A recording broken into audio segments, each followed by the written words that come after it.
Okay, good evening everyone.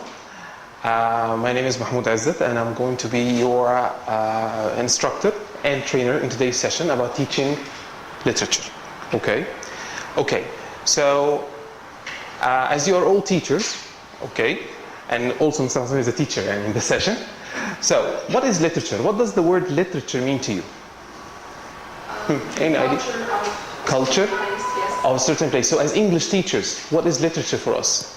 Stories, poems, Stories, experiences, novels, plays, and so on.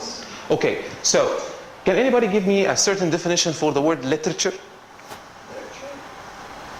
It's a piece of writing, reflecting.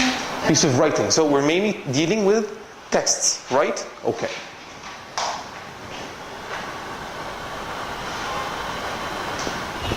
Can we pause just a minute?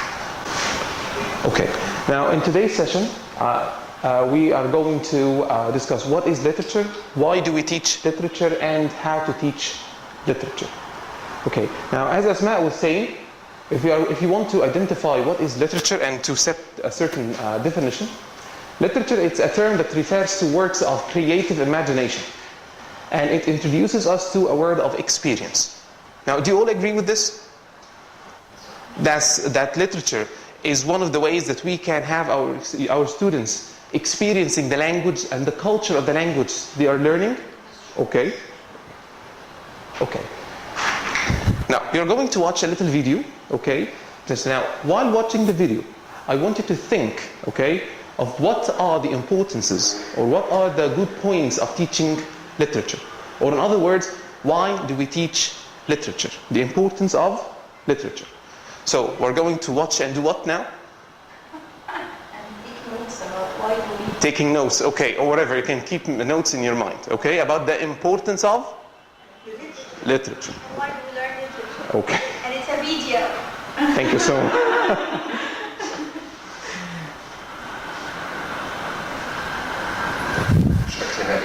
شكلك كده متفهم. We're in a general sense that these sort of places are filled with things that are deeply important. But what exactly is literature good for? Why should we spend our time reading novels or poems when out there big things are going on? Let's have a think about some of the ways that literature benefits us. Of course, it looks like it's wasting time, but literature is ultimately the greatest time saver, because it gives us access to a range of emotions and events that it would take you years, decades, millennia to try to experience directly. Literature is the greatest reality simulator, a machine that puts you through infinitely more situations than you could ever directly witness. It lets you, safely, that's crucial, see what it's like to get divorced or kill someone.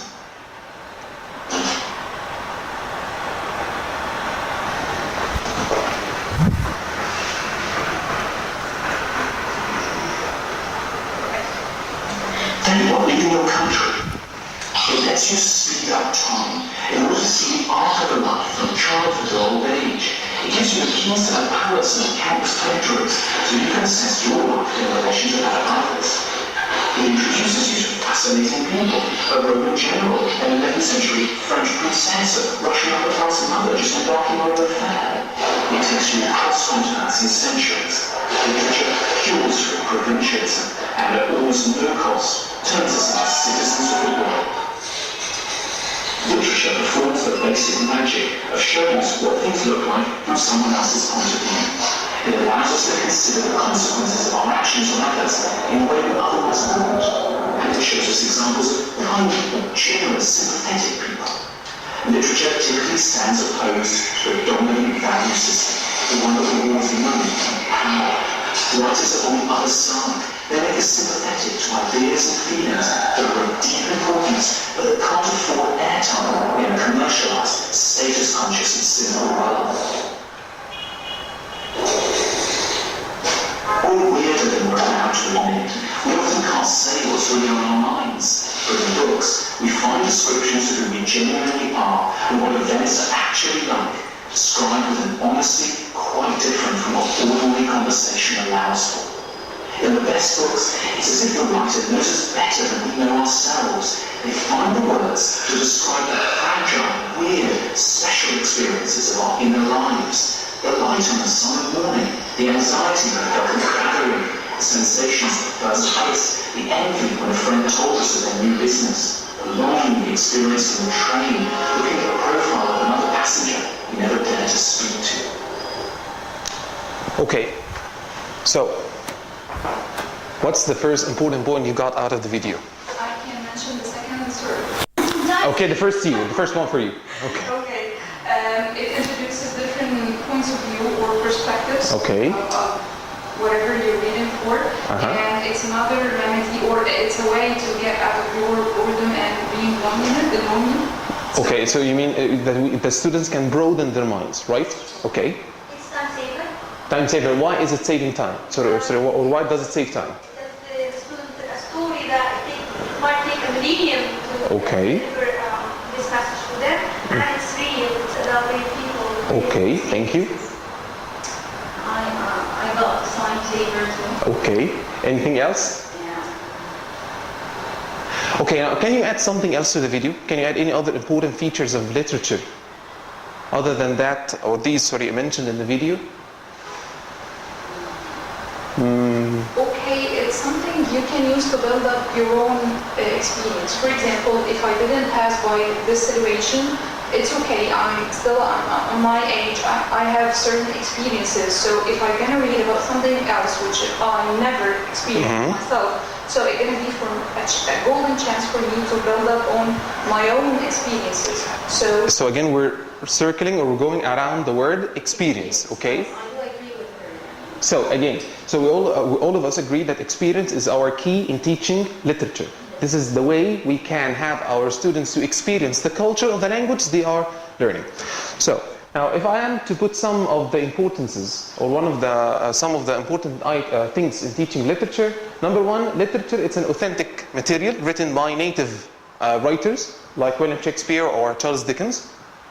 Also, literature encourages interaction, because whenever we teach literature, it's about interaction, it's about having discussions with our students. So, in a way or another, they have to use the language they're learning. They're going to speak, they're going to discuss. Maybe they're going to write certain character sketching. Okay. Also, literature expands language awareness, because we don't only deal with the text, as a number of words, but we deal with the text concerning the language, the way it is written, the kind of grammar, the vocabulary used, and so on. And also, literature educates the whole person. This is what we call experience again. It educates my values and my attitudes. Okay? So we're not only teaching literature because the students have to answer certain kinds of questions in the exam. Right? Okay. Now, how to teach literature. Now, mainly there are three approaches or three ways to deal with a literary text, okay, in our field of teaching. The first one, it's called the cultural model. And in this one, it's the most traditional one. The literary text is viewed as a source of information and fact. So we have it as a masterpiece, just as is, okay, without any kind of discussion allowed, okay, not so many interpretations of the text. Students are required to explore the social, political, and historical context of the text, of that culture back then. For example, if we're dealing with A Tale of Two Cities, so what were the political reasons for the French Revolution, what kind of comparison is being held between England and France, and so on. And also to understand different cultures and ideologies. Okay. And there is no specific language work is done on the text. Again, we're dealing with the text as is, the way it is written, how it is written. Okay, the same way that, for example, William Shakespeare intended it to be read by us as people. But this approach, it is rejected by TEFL experts as it tends to be teacher-centered. Because you as a teacher are going to be delivering all the information to your students, okay? Yes, you're going to be actually spoon-feeding your students with the cultural and political facts of the text. The other approach is called the language model. And of course, from the title, language model, we're not dealing with the culture of the text. We're dealing with the structure of the text, the grammar of the text. Yes. Now, it's the most common one, and the literary text is viewed as a linguistic source. Linguistic. Okay? Grammar, vocabulary. And it allows students to access the text in a systematic way. First, they have to deal with the text in a literary way, okay, the direct meaning, and then they have to understand the figurative meaning, okay, depending on grammar, depending on the use, for example, of the direct voiced and indirect voice, okay. But in this one also, there is a little engagement between the learners and the text, and the morals of the text, the themes, the culture beyond the text itself. The last one, it's the personal growth model, and this is our target in today's presentation. It attempts to bridge actually the gap between the cultural model and the language model. Learners are encouraged to express their opinions and feelings about the text, okay? Now, there is a kind of interaction. As a teacher, I'm not going to be spoon-feeding my students. No, I'm going to just put them on the track, and they have to express what they understand of the text. How do they feel? They can give their opinions. They can agree with a certain theme or disagree with it. It's up to them. And also learners are given help to use the language. That's grammar, punctuation, intonation, and whatever, to comprehend the text. So we're using the language to understand the text itself. And also this approach helps learners to develop knowledge of ideas and language through different themes and topics. Again, discussion of culture. And always remember, the text itself has no meaning. It only provides direction for the reader to construct meaning from the reader's own experience. Again, it's all about experience. Putting your students on the track of experience. They have to understand the text and experience it. And experience it. So, now I'm going to present what is, let's say, the perfect way of planning a literary lesson. Okay, this, for example, we're teaching novel. So how am I supposed to prepare my novel lesson? Stage number one, it's going to be the warmer. Okay? How to break the ice, or how to introduce, or how to start your lesson. Now, you should devise a warmer, or the activity you're going to start with, that gets students thinking about the topic. Again, I'm not going to say, for example, يا ولاد النهارده we're going to teach Tale of Two Cities. It's written by Charles Dickens. It talks about so and so and so and so. Now, I'm going to give them much space to predict what is the text about, to relate what they already know about the writer himself, okay, with the kind of novel they're going to read. Kind of brainstorming. Yes, and again, it's about encouraging them to speak up. Also, my warmer or my activity should look at the source of literature that will be studied. I have to direct them also. Again, we agreed that we're mainly talking or referring to Tale of Two Cities. Okay, so I have to refer to revolution. What does the word revolution mean? How was France and England back at that time? And I should give the students some background information to read at the beginning. But you should be careful. So why should I be careful in this stage? Whenever I provide them with information, why should I be careful at that time? They are not sponge. They just acquire what you teach, what you give them. Okay, now this stage is called the what? Stage number one, it's the what? The warmer, right? Yes. So am I supposed to just shoot information at them? No. So I have to be careful about what kind of information, what amount of information I'm delivering. Stage number two, this is before reading the text they have. Now, in this kind of pre-teaching, I should pre-teach very difficult words, the difficult vocabulary they're going to read. So why am I supposed to highlight meanings of difficult words before they get to see them in the text? In order not to just abstract their Yes. comprehension of the text. Because I don't want students to just stop at a sentence, oh, I can understand this, so what's the meaning of it? And lose the whole sense of experience of the text itself. Also, I should be giving the students a taste, which means that read the first bit of the extract with their books closed or papers turned over at normal speed, even quickly, and ask students to compare what they have understood in pairs.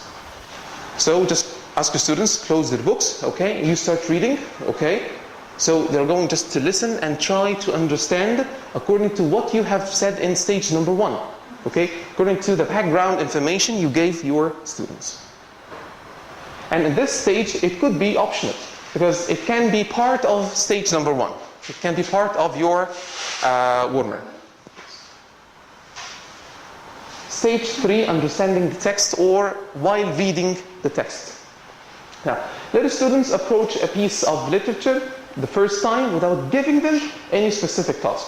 One of the aims of teaching literature is to evoke interest and pleasure from the language. So first of all, just don't say anything. Give them some time to read 2 or 3 or 4 pages of the text, okay, and experience these pages on their own.